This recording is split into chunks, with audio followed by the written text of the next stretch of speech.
Welcome back to What Arty Noobs with General Disturbance. This is the Leopard 1. It's a tier 10 German medium tank. It's located on the north spawn of Malinovka Encounter, and this one is under the command of Jamie2006. Now this tank is a bit of a sniper. It has a 105mm gun, the Rheinmetall gun, which is very accurate. Their version of the British L7A1, but it's got very thin armour. The best armour on it is on the hull at the front, and it's only 70mm. The rest of the tank has a maximum of 52 on the front of the turret, 35 on the sides of the hull, and well, he managed to get his first hit into a Conway for 375. The alpha on the gun is 420, so he got a low roll there. But he's getting very advanced on the enemy. In fact, he's getting into a position where he can snipe at the enemy tanks. And that's perfect for this tank, because this tank is a sniper. Not really a conventional medium, because it doesn't have much armor. In fact, he's frightened that EBR off, and that's one of ours. Yep. I think he wants the spot there, not the EBR, and he's turning his hull to try and get up the slope. It's a bit stiff for a Leopard, but he will be able to make it. There you go. That's done it. That's the trick. And now he can get shots on that Type 61 as well as on the enemy tanks further down the hill.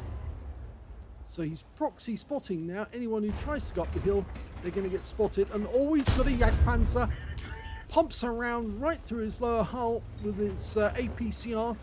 It's premium APCR. He hasn't loaded any standard APCR at all. And he gets another one through, this time through an ISU 152, right through the weak spot to the right of the gun. Okay, Leopard A comes up and he takes a hit, but the Leopard prototype fires one round back, and he's a 105mm as well. We did briefly see an ELC M90 move down the hill, and he could get shots on that guy. And he hits him in the track, I think, because it says armor not hit, but I think he did actually hit him in the tracks.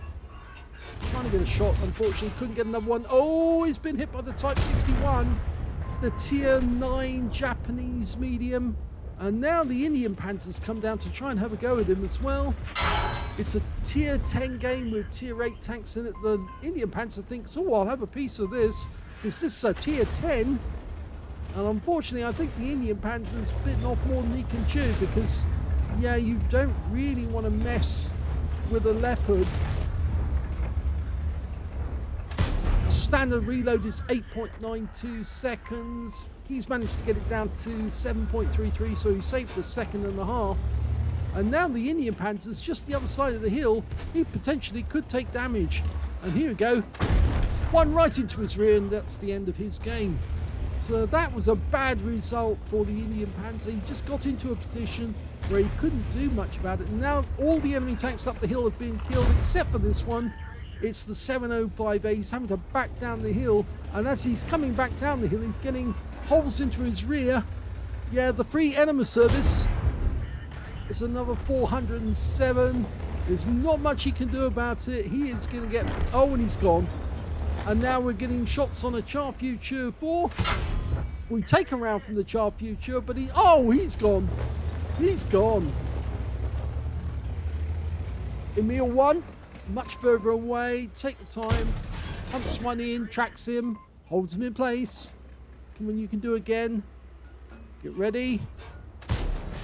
Pumps it in through the side. He was a little unlucky there. The shell actually went slightly to the right. Normally these shells are laser accurate. Pumps another one into the side of the turret. Going for it again. See if he can take the guy out with one shot this time. Well, he fired blind, but he didn't get the kill, unfortunately. The Kampfpanzer 50 ton, just a Fuchsieg, got the kill. And now we've got a SU-14-2, the school bus, and he's going for the Type 61. Yep, he remembers. That guy tried to nail him. And that's it. The game's over. That was very quick. Well, that may have been an exceedingly quick replay, but it was a first-class tank of a Jamie2006 in the Leopard 1. He got a 5 for effect for doing more damage than the hit points of his own vehicle. He got a spotter badge because he was spotting for the rest of his team, and he got 1,000 hit points of spotted damage for his teammates. He got a bruiser medal for getting at least 5 critical hits. He got 5 exactly, and he got a Hand of God because he survived the battle, having received damage from at least 4 enemy tanks in that game. He got the high caliber for dealing the most damage in the game, and a Confederate for hitting more of the enemy than anyone else on his team.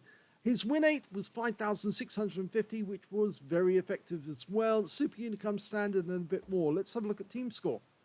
Definitely up there with the top of the damage. 6,353 hit points. The next place closest to him was the Kampfpanzer 50 ton, who stole away that Emil 2 kill. He got 3,215 hit points of damage. The third highest damage in the game turned out to be the E50 on his own team with 2,202. When it came to kills, then the highest scorer was the Kampfpanzer. He got 3 kills in that game. The E50 managed to get 2, so did the Kunstpanzer, the Foch B, the E100, and the EBR-75 FL10. And only one enemy managed to get a kill, and that was the Object 705A. They were basically overrun. It was a 15-1 drumming, and Jamie only got the 1 kill in the game, but he was very effective. When it came to base XP, he's in second place. The Kampfpanzer managed 1,066. We can see that Jamie got second place with 1,043, and those were the only 2 players who managed to get over 1,000. The third place going to the EBR-75 FL10 with 865. He fired 19 rounds in that game, got 16 direct hits on the enemy and 15 penetrations. Damage of 6,353 hit points, of which 2,463 were at more than 300 meters. So most of the damage he did was at very close range with the enemy. He did receive 4 hits, and all 4 were penetrations. I did say the armor was absolutely dreadful in this tank.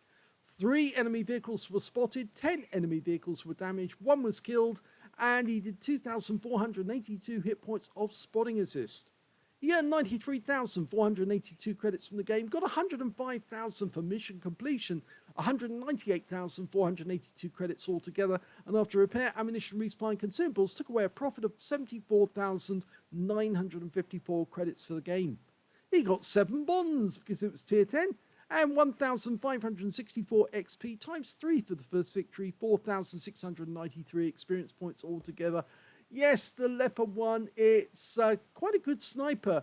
I haven't really seen it played the way he did it there, because basically he was taking on all comers from a position where effectively only a heavy tank should be holding back against the enemy there, because he's way too close to the enemy. The enemy only needs to push their heads around the corner and fire around and get it through his armor.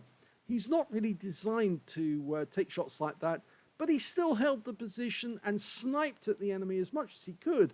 And he did a huge amount of damage from a very weak position, I would say. Although you could say he's got the ground in his favor because he has got some barriers between him and the enemies.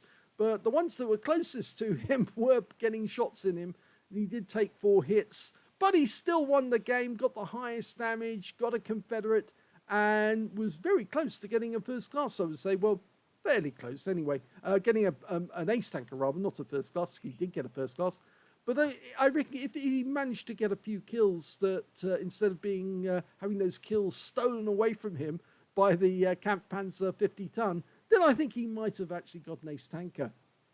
I hope you enjoyed that replay. If you did, please give this video a like, do subscribe to our channel, leave a little comment down below because it feeds the algorithm, and thank you for watching.